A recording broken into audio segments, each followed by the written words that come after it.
HMS Scylla F71 was a Leander-class frigate of the Royal Navy. She was built in Devonport Dockyard and was the last frigate to be built there.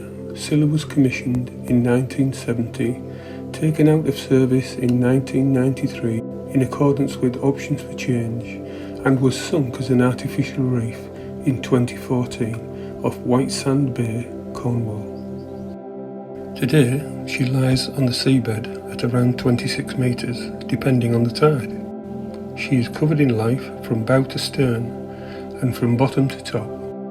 But don't be lulled into a false sense of security. She is dangerous. If you're the unwary and untrained and you end up going deep inside, you may not find your way out. And just as a word of warning, there is very little to see deep inside other than darkness. All life grows on the outside of the wreck.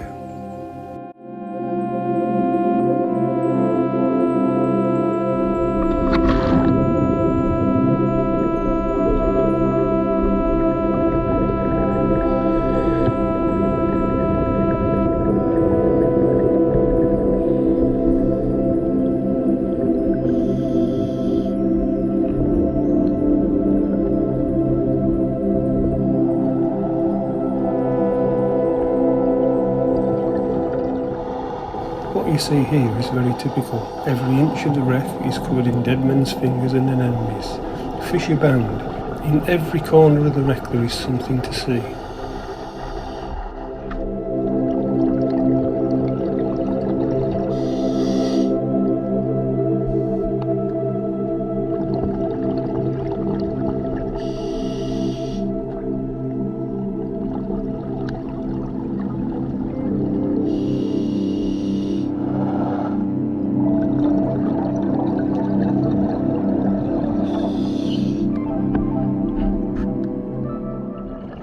Getting up close and personal with dead men's fingers.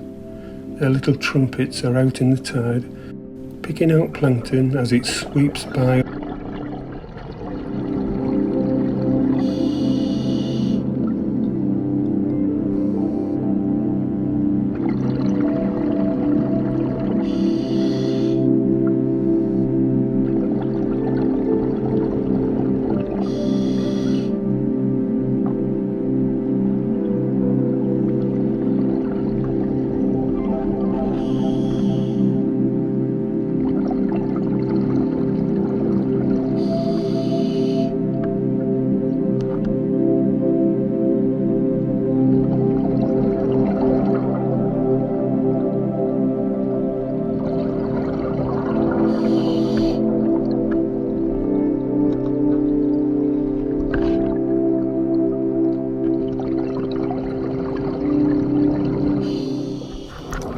See a pulmos anemone, again out in the tide feeding, and in between on the surface of the wreck, jewel anemones, different colours and different varieties everywhere.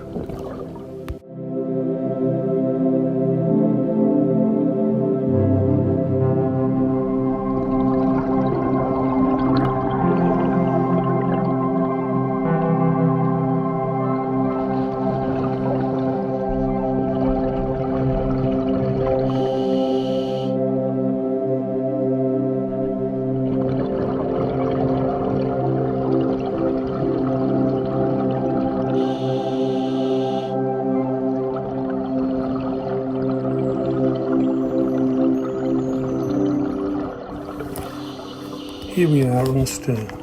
There is an anchor chain trying to hold the wreck down. When you look up, the wreck is vast, and as we move forward, you can see all the dead men's fingers growing on the rudders.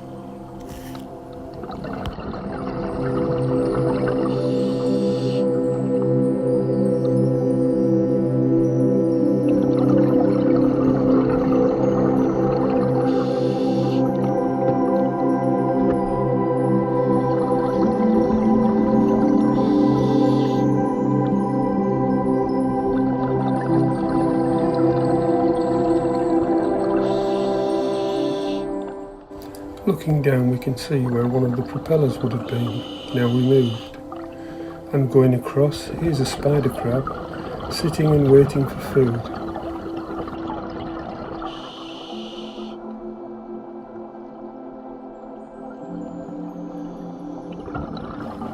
Looking further across, we see daily anemones all growing together in a little garden.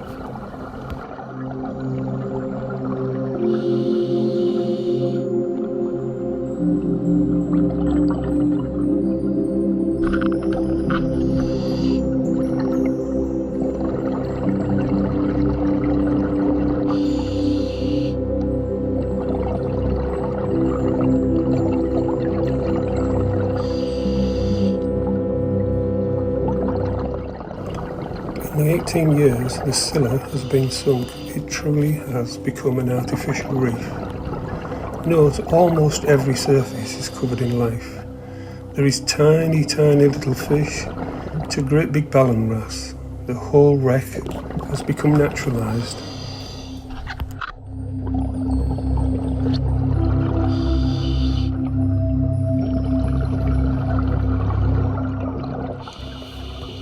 Here we can see quite a rarity.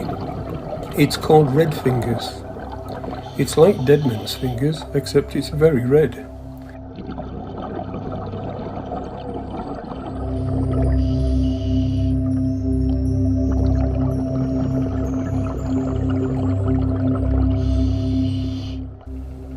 The companionways would have once bustled with sailors going from one place to another on board the boat. Here we are moving from the companionway into what would have been the helicopter hangar.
Today, the Scylla is empty of human life other than us visiting divers.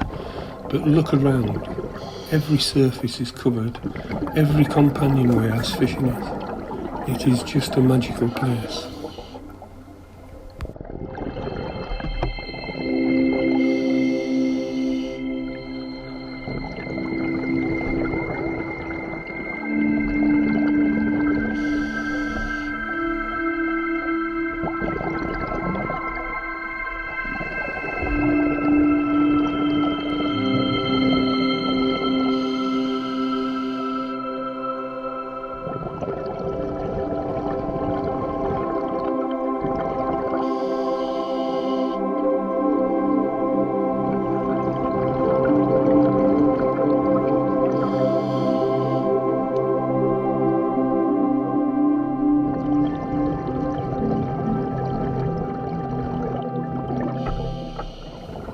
Here we see a large ballan wrasse patrolling a small area of the Scylla, looking for food and a mate.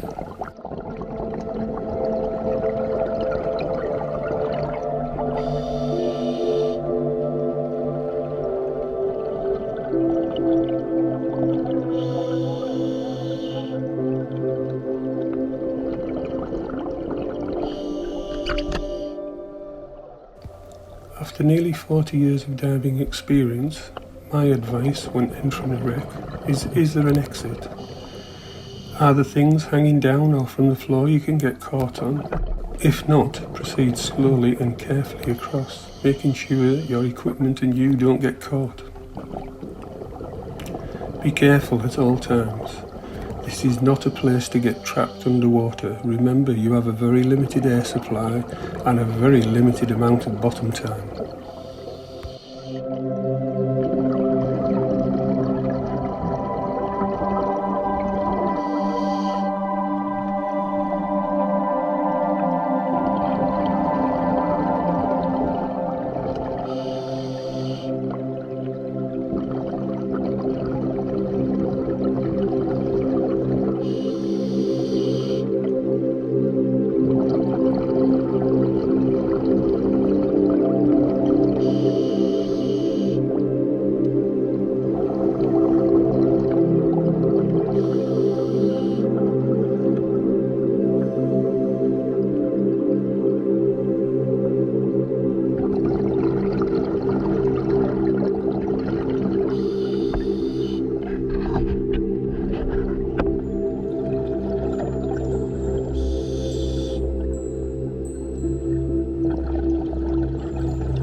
Pink sea fans are a delicate organism.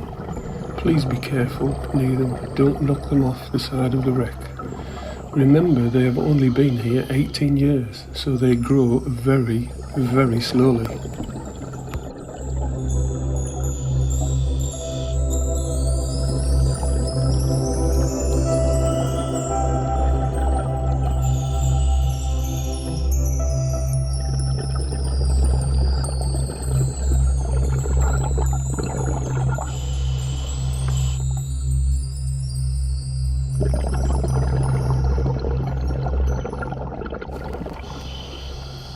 Here we've arrived at the bow.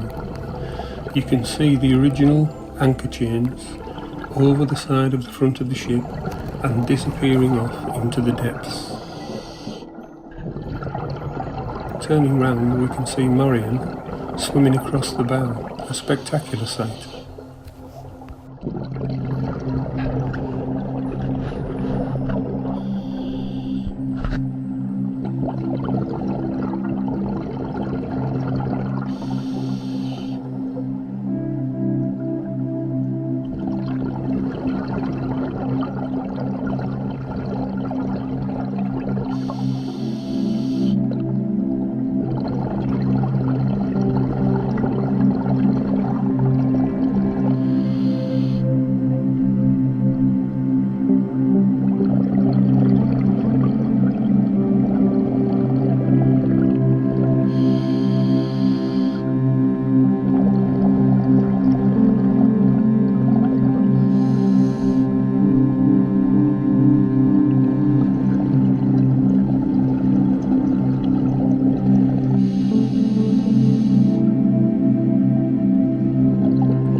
Inside the bridge, the original hive of activity on any ship.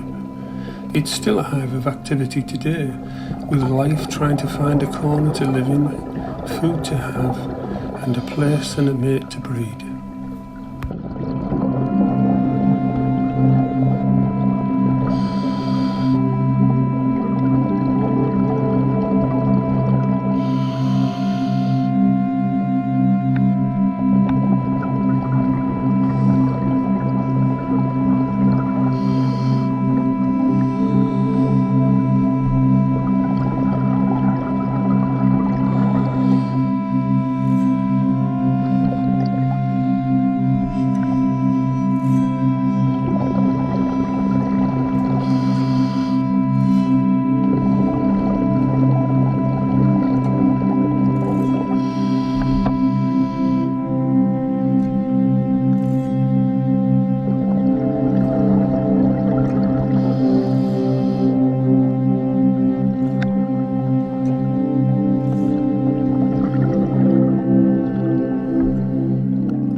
now completed our circumnavigation of the ship, we have returned back to the shot line, where we will start our ascent and decompress, allowing the nitrogen that we have soaked up from the increased pressure to be released safely.